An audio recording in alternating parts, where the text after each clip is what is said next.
It's late. Everyone else in the house is asleep. The room is dark, the phone is face down, and you have absolutely nowhere to be for the next 8 hours. The perfect conditions for sleep. And your brain chooses this exact moment to start thinking about why you said something slightly weird at lunch 4 years ago. Then whether parallel universes are actually possible.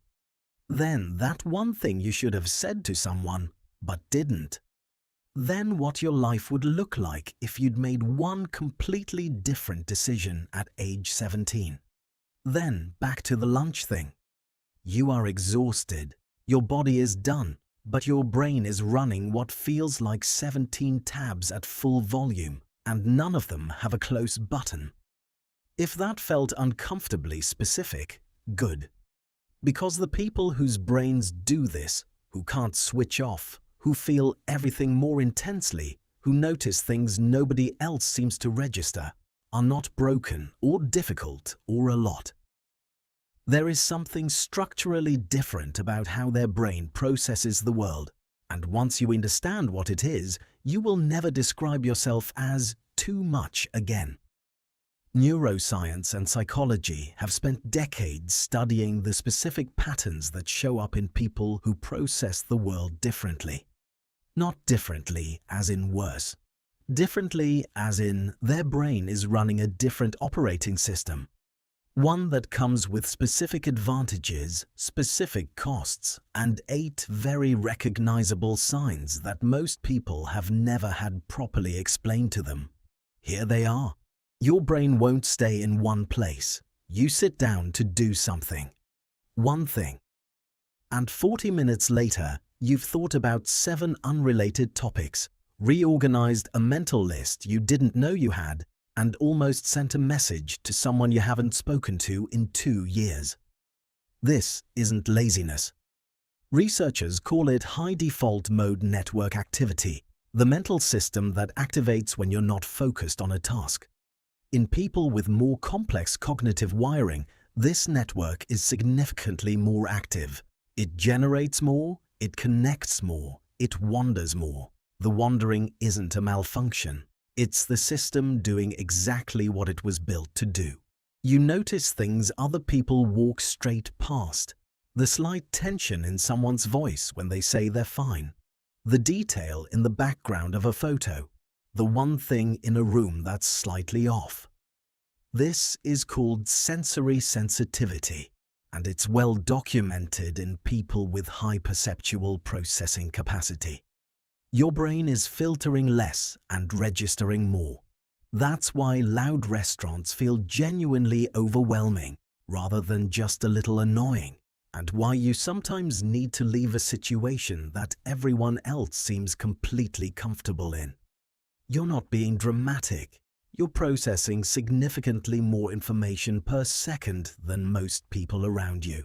You feel things more intensely than the situation seems to call for. A piece of music hits you somewhere in your chest in a way you can't explain.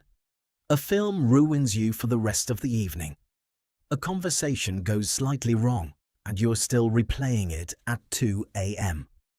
Psychologists call this emotional intensity, and it tends to co-occur with higher cognitive complexity. The same brain architecture that allows for deeper thinking also allows for deeper feeling.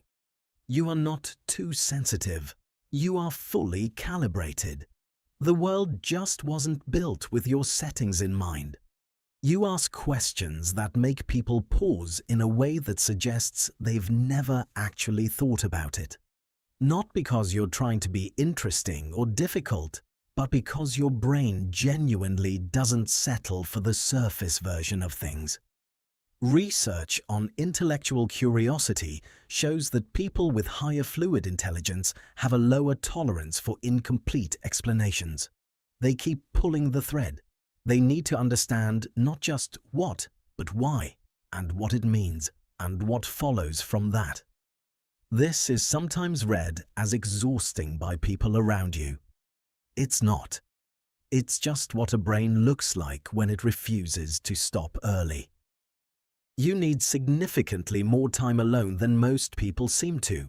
Not because you dislike people, but because social interaction, even good social interaction, costs you something it doesn't seem to cost everyone else.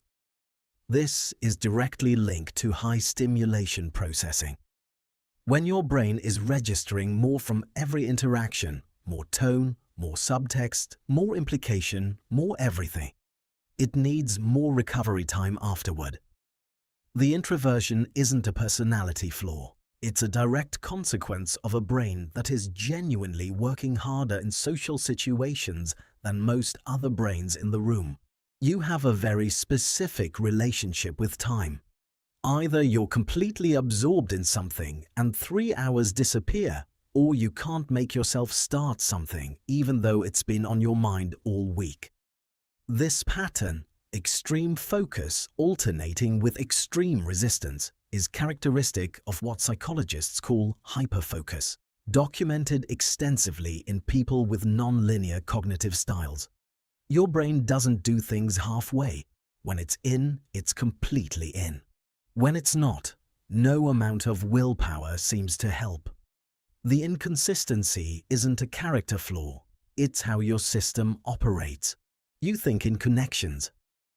Someone says one word and your brain has already traveled through 4 related concepts: a memory from years ago, a question that word raises, and something you read once that might be relevant. This associative thinking is a documented feature of divergent cognition, the ability to draw non-obvious connections between unrelated things. It's the cognitive signature of highly creative and innovative thinkers. It's also why you sometimes say something in conversation and watch people's faces try to follow the path you just took in half a second. The path is there. It's just not always visible to everyone else. You have always felt slightly out of sync with the world around you.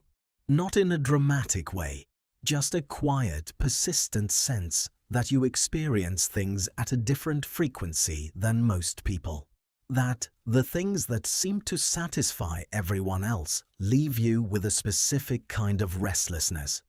That you're always looking for something slightly deeper, slightly more real, slightly more honest than what's currently being offered. That feeling is not a problem. It's a signal. It means your brain requires more than average input to feel genuinely engaged. That's not a deficiency. That's a higher threshold. Here's what all 8 of these have in common. They're not signs that something went wrong. They're signs that your brain is doing more, processing more, feeling more, connecting more, requiring more.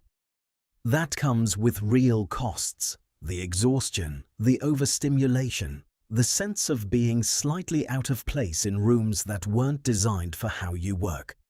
But it also comes with something most people never develop: a richer internal world, a deeper relationship with ideas, a capacity for the kind of thinking that doesn't happen in brains that are simply coasting. You don't need to fix the way your brain works. You need to understand it well enough to stop fighting it. Which of these 8 hit the closest? Drop the number in the comments. I'm genuinely curious which one lands hardest for most people watching this. And if this is the kind of content that makes you feel slightly less alone in how your brain works, subscribing means you'll see the next one. I'll see you there.